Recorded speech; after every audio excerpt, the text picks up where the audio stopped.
Amigos de Divulgación Psicológica, sean bienvenidos a otra entrevista más. En esta ocasión tenemos el grato placer de que nos acompañe la maestra Jessica Reyes. Maestra, ¿cómo está? Muy bien, gracias por la invitación. Maestra, cuéntenos un poquito acerca de usted. ¿Quién es Jessica Reyes? Pues primero que nada soy psicóloga, ¿no? Soy licenciada en psicología. Posteriormente, pues me enamoró la terapia cognitivo-conductual y entonces tengo varios diplomados en terapia cognitivo-conductual, la maestría en terapia cognitivo-conductual, me especializo en el trabajo con niños y adolescentes y bueno, llevo yo creo que prácticamente 10 años dedicándole mi vida a la TCC. Vaya que son ya bastantes años, ¿no?, de experiencia con la terapia cognitivo-conductual, además de que pues son terapias basadas en la evidencia. Este es un canal de terapias basadas en la evidencia, ¿no?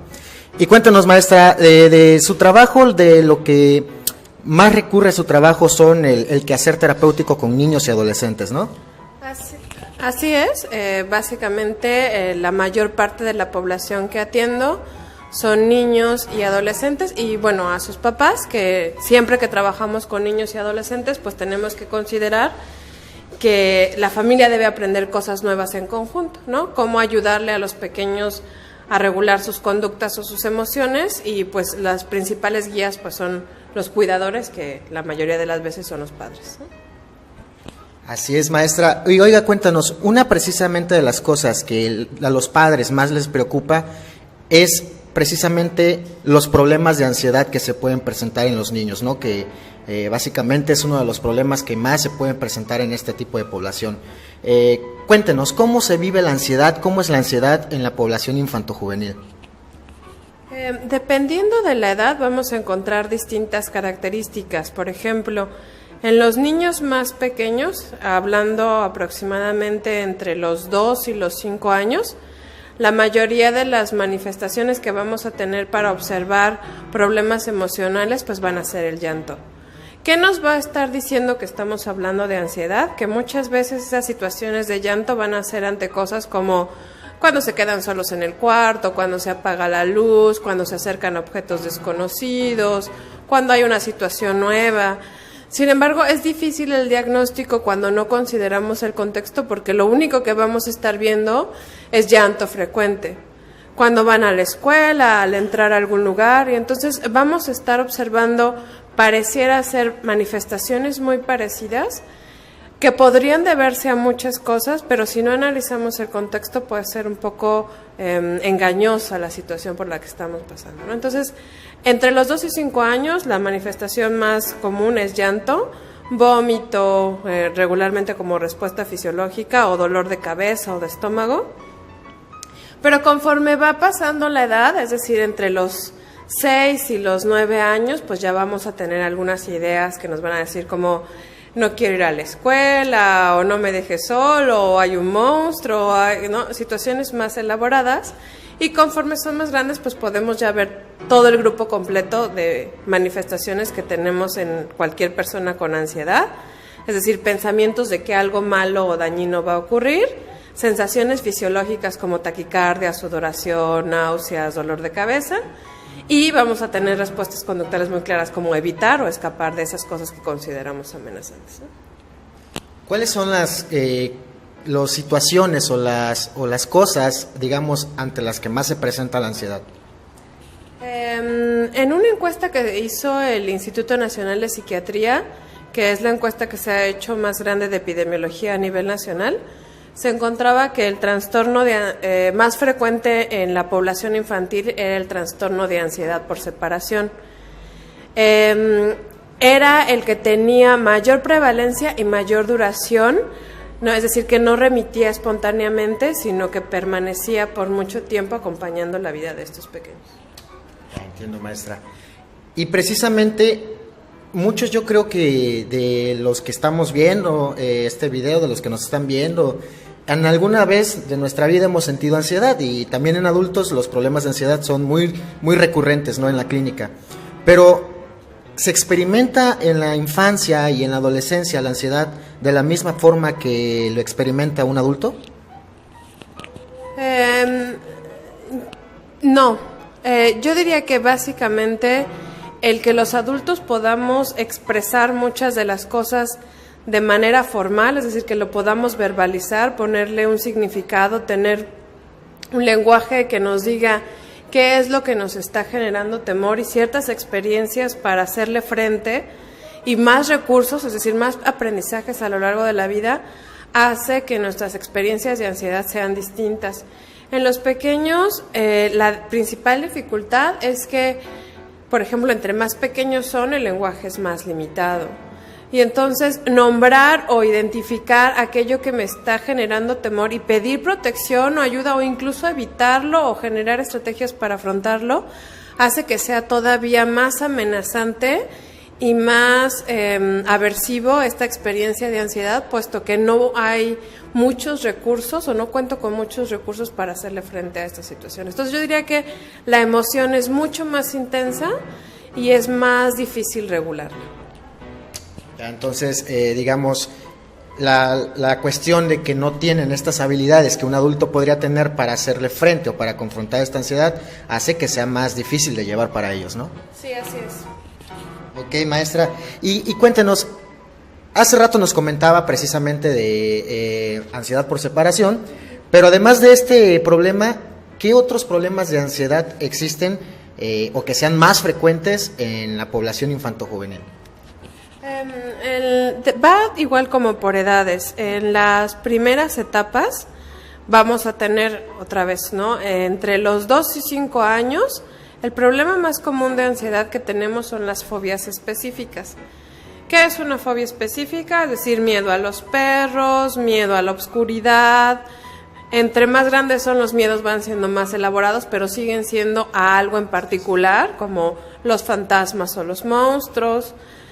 Conforme van avanzando, por ejemplo, en la etapa escolar, el miedo más frecuente que tenemos, o la ansiedad más frecuente que tenemos, es la ansiedad por separación, que es este temor a que separarme de las personas que me cuidan y me protegen, regularmente papá, mamá, ¿no? O cuidadores principales, que en este caso, en la sociedad en la que vivimos, muchas veces abuelos, abuelas, tíos o tías nos ayudan como en esta parte de la crianza. Y el miedo es que yo me vaya a la escuela y no los vuelva a ver, ya sea porque me abandonen o porque algo malo les ha pasado. También ocurre cuando me voy a dormir, como yo pierdo noción de tiempo y espacio y persona, entonces tengo mucho miedo de cuando despierte algo les haya pasado, ¿no? Un monstruo, estén muertos, se hayan enfermado, es decir, esto desconocido que ocurre mientras yo duermo, y por eso hay una necesidad de estar pegados a ellos todo el tiempo. No me quiero separar ni para dormir, ni para ir a la tienda, ni para ir a la escuela, ¿no? Esto es a lo que vamos a llamar ansiedad por separación. Después empieza la ansiedad ante situaciones escolares, es decir, tengo que ir bien en la escuela, me tienen que salir las cosas, tengo que ser bueno en esto, tengo que ser buen futbolista, ¿no? Como ideas perfeccionistas. Más de desempeño.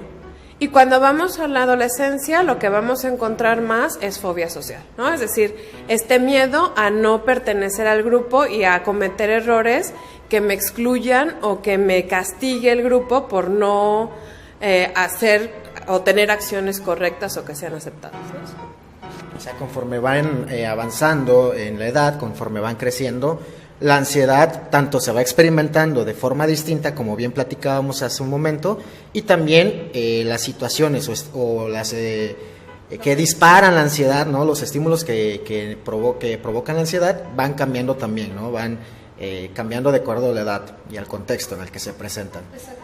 Y precisamente, maestra, nos hablaba de que los problemas de ansiedad, como el temor a la ansiedad a la separación, es de lo más frecuente, pero ¿cómo es que esta problemática de ansiedad se va desarrollando o qué es lo que provoca este tipo de problemas?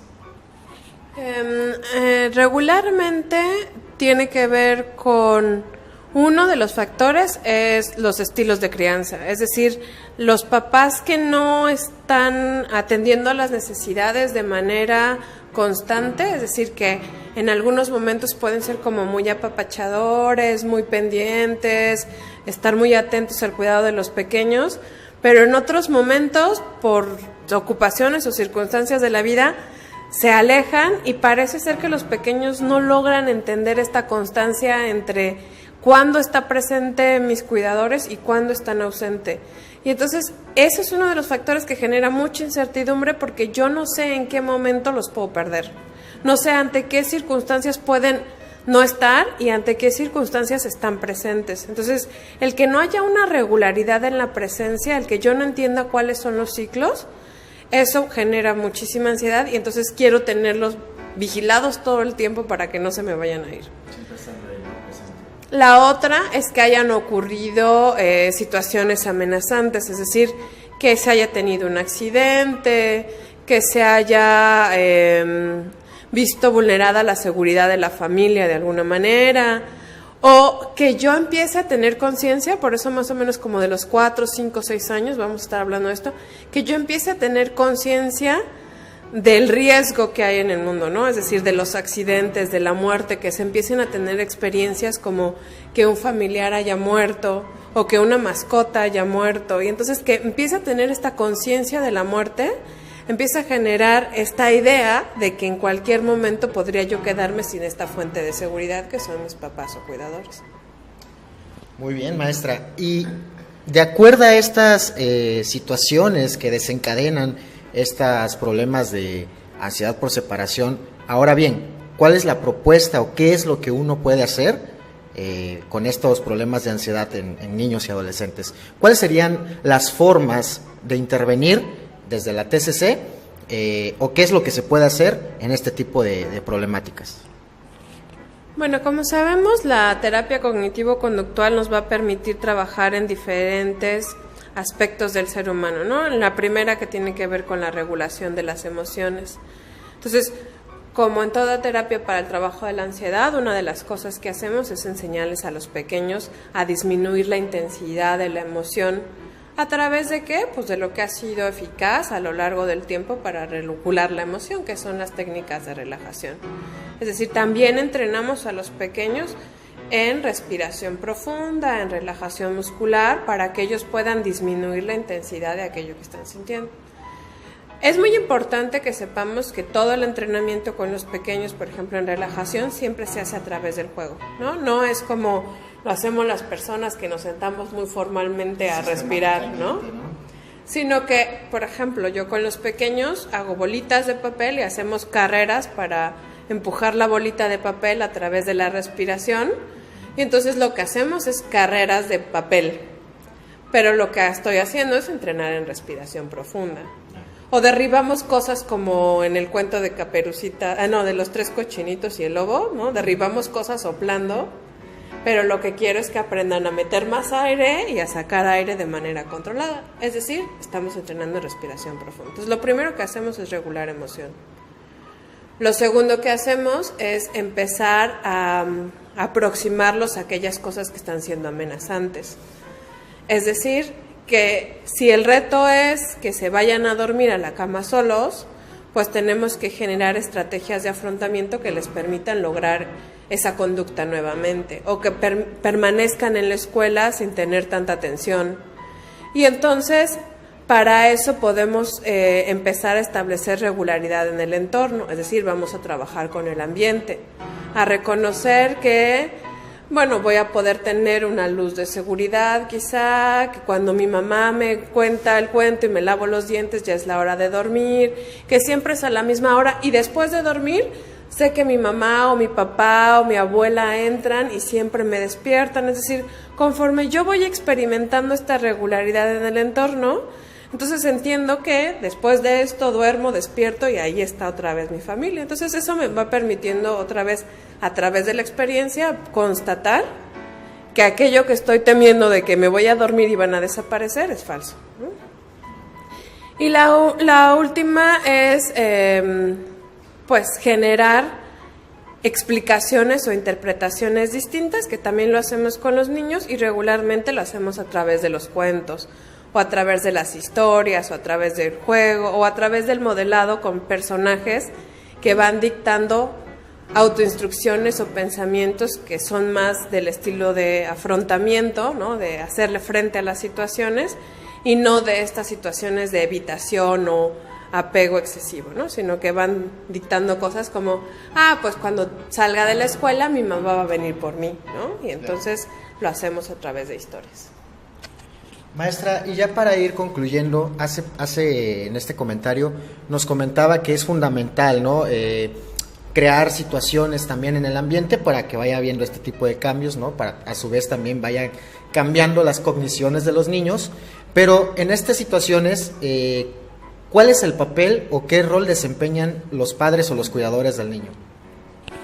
Sí, el papel de los papás es fundamental, puesto que el entrenamiento que contaba lo hacemos en el consultorio con los papás y los pequeños, ya que los papás van a tener que hacer estas mismas estrategias, es decir, ellos son los que van a tener que hacer el cambio en el ambiente, ellos son los que van a tener que estar al despertar, ellos son los que van a tener que hacer la rutina para dormirse, ¿no? La canción para ir a la escuela, van a tener que ayudarnos con las técnicas de relajación en casa. Entonces, los papás van a ser los principales terapeutas del pequeño, entonces todo el entrenamiento siempre se hace en conjunto, porque sin ellos la verdad es que no podríamos hacer un cambio significativo si solo nos vemos con los pequeños 1 hora a la semana, ¿no? Entonces ellos son los que nos ayudan a reforzar todas estas habilidades en el ambiente natural. Maestra, ¿habría algún factor preventivo o de protección para este tipo de problemas? Sí, yo diría que la regularidad en el ambiente, es decir, tener rutinas, no mentir, por ejemplo, cuando los padres tienen que salir, ¿no? Decir, mira, cuando empiece a oscurecer voy a llegar, y entonces a lo mejor no saben la hora, pero saben que está oscuro y que ya no tarda en llegar mamá o papá, que son a veces los que tienen que ir a trabajar, o cuando acabe la caricatura voy a regresar de la tienda, ¿no? Entonces voy estableciendo estos patrones que saben los pequeños que ocurren ciertos eventos y que van teniendo constancia en el ambiente. Y la otra es ayudarles a explorar, ¿no? Es decir, a validar lo que están sintiendo y a decir, bueno, vamos a intentarlo y vamos a ver qué ocurre, ¿no? Te voy a ayudar a notar qué es lo que está ocurriendo. Y entonces estas cosas de manera preventiva, como parte de la crianza, pues permiten a los pequeños tener muchas más herramientas para entender y afrontar estas situaciones que podrían estar siendo estresantes o amenazantes, ¿no? Pues maestra, sumamente interesante lo que nos está comentando. Y yo creo que pues esta información es muy útil para los papás, ¿no? Para poder prevenir este tipo de situaciones, también este tipo de problemáticas, y que sepan también que se puede hacer algo, ¿no? Con estos problemas, que a pesar de que son situaciones que suelen pasar, que son normales que sucedan, pero que se puede hacer algo con ello, ¿no? Que cuando se agravan tal vez hay alternativas de solución. Y que bueno, pues existen metodologías, existen terapias basadas en la evidencia, como la terapia cognitivo-conductual, en niños y adolescentes, ¿no? Pues maestra, le agradezco mucho su tiempo, le agradezco mucho que nos haya regalado esta entrevista para el canal de divulgación psicológica, y no sé si tenga algo último por agregar, algún comentario. No, creo que nada más resaltar lo que dices, que me parece muy importante, que es que esta tecnología cognitivo-conductual en realidad nos permite tener tratamientos muy efectivos y que, contrario a lo que se piensa, el trabajo con niños y adolescentes suele ser mucho más breve, porque los pequeños tienen muchísima capacidad para ser flexibles y aprender cosas de manera mucho más rápida. Entonces, cuando son llevados a tiempo, la realidad es que el tratamiento es muy efectivo y mucho más breve que cuando lo dejamos pasar por mucho tiempo esperando que en algún momento desaparezca, ¿no? Entonces, la verdad es que sí, la invitación a que, pues eso, consulten a los profesionales de la salud mental para resolver estas cosas que podrían estar generando tensión dentro del contexto de la familia, ¿no? Y que podrían estar generando daño a los pequeños. Pues maestra, le agradezco mucho y espero que no sea la última vez que nos estamos viendo por este medio, que nos regale una entrevista. Espero que nos regale otra entrevista en un futuro. Pues muchas gracias, maestra, y amigos de Divulgación Psicológica, recuerden, yo soy Ray González, la maestra Jessica Reyes Y recuerden que Divulgación Psicológica es un espacio para compartir el conocimiento psicológico basado en la evidencia. Un saludo y nos vemos hasta la próxima.